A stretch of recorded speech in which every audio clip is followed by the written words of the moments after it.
Okay, I don't know I'll get to Route 66, but I want to look at the way that I wrote a chapter in the Sage Handbook about how if PR had a model to aspire to intellectually, it was economics.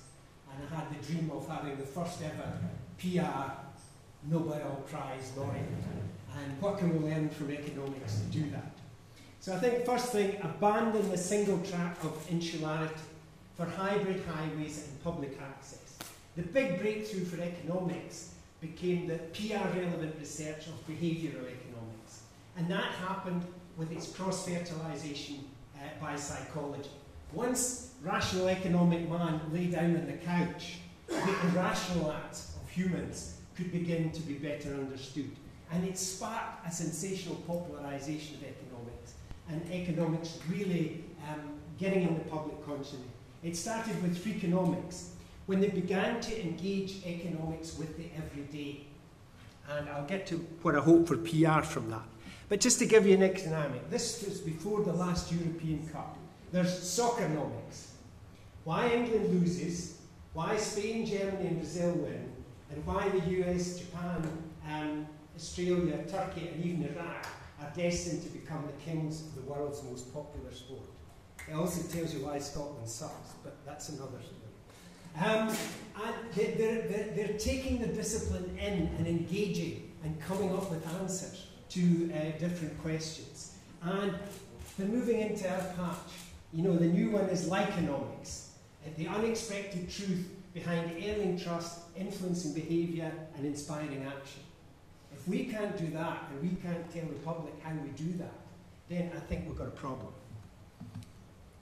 I want to follow the new economic science. There is something called the complexity economics revolution, and it rejects traditional economic theory based on the physics style and theoretically limited model of closed systems, which is called, what was the word you used again? Ergodic. There's a word. I don't think it's going to last, but ergodic. Very much a closed system and the traditional systems analysis. And what it does is integrate work from, biologists, physicists, evolutionary theorists, psychologists, and especially cognitive science. The new brain research has been picked up most strongly by marketing and economics, and if we don't catch this train, we're headed for oblivion. CER proposes a living systems approach in which interlocking networks change organically and in ways that reflect the interaction of innovations, socio-political developments, and business and practices. Okay, what does this mean? They started to monetize everything. The global crisis came when everything became monetized. This was a big innovation. The socio-political developments were the economic crash, and suddenly people and governments are in tension. And there's a big focus now on business practices. So this is quite a practical way of understanding how the world works. And it's the best explanation I know as looking around the walls, it's quite inspiring as a former Marxist. You know, I can see my simplistic ideas, you know, realized visually. But where does wealth come from? You look at Facebook, and the guy from the marketer from Harvard Business School says, we've got to monetize this. And the other guy says, no, we've got to make it really cool.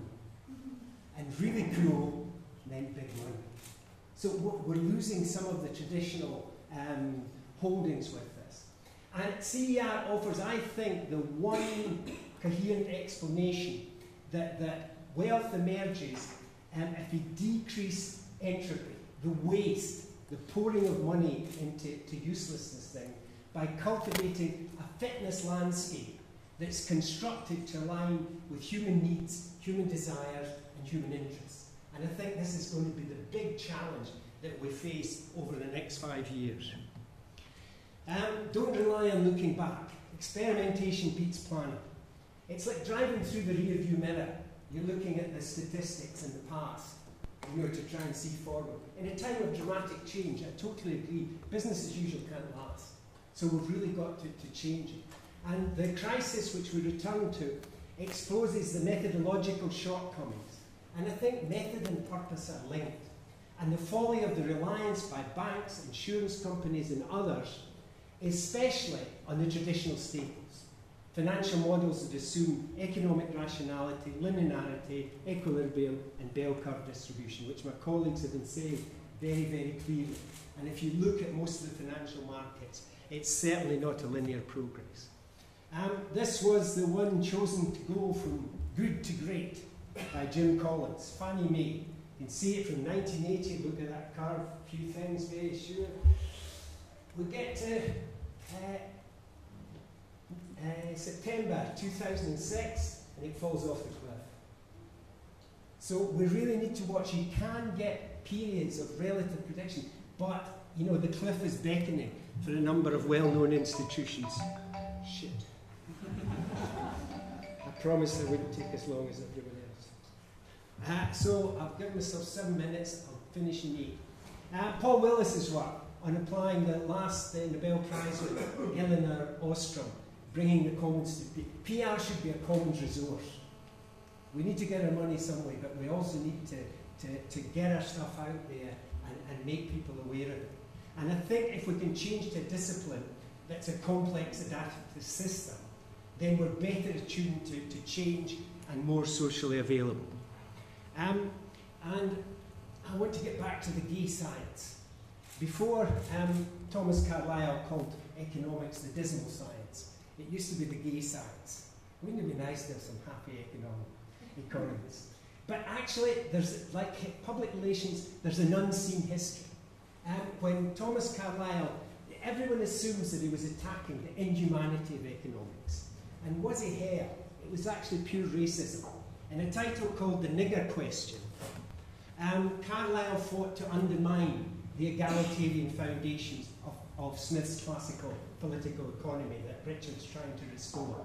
They were horrified that slave systems could be replaced by individual choice regardless of colour. And they opposed the joining together of economists and anti-abolitionists in a movement to end slavery. Let's see if I can get to Route 66 quickly. Let me finish it here. As classical economists favoured racial equality, so many of the current academics, you win a Nobel Prize, you've got a career in economics. In describing one of them, describing how the economy really works, identify the 5 aspects that affect economic decisions: confidence, fairness, corruption, antisocial behaviour, money illusion, and stories. So I think we can learn an enormous amount from economists, and I think we can give an enormous amount back. Thank you.